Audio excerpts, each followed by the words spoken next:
High 48 loss of power law 45. மக்களுக்கு மாற்றம் ரொம்ப பிடிக்கும். ஆனால் சடன் சேஞ்சஸை என்றைக்குமே மக்கள் அக்செப்ட் பண்ணிக்கிறது இல்லை. நீங்கள் உங்களோட ஐடியாஸை ஸ்லோவாக கிராஜுவலாக இம்ப்ளிமெண்ட் பண்ணீங்க அப்படின்னா மக்கள் அதை படிப்படியாக அக்செப்ட் பண்ண ட்ரை பண்ணுவாங்க அப்படின்னு இந்த லால சொல்கிறாங்க. எக்ஸாம்பிள், நீங்கள் ஒரு ஃபுட்பால் டீமுக்கு கேப்டனாக போகிறீங்க. அந்த டீம் ஆல்ரெடி ஒரு ட்ரைனிங்கை ப்ராக்டிஸ் பண்ணிட்டு இருக்காங்க.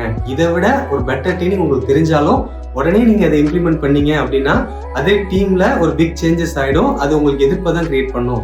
அதுக்கு பதிலாக உங்களோட ஐடியாவை நீங்கள் ஸ்லோவாக கிராஜுவலாக அந்த டீமுக்கு இன்ட்ரடியூஸ் பண்ணுறீங்க. இது அவங்களுக்கு ஒரு பெரிய கஷ்டமாகவே தெரியல. அதை அவங்க ஈஸியாக அடாப்டும் பண்ணிக்கிறாங்க. இதனால உங்களோட டீமும் இம்ப்ரூவ் ஆகுது, அவங்களோட எதிர்ப்பு இல்லாமலேயே.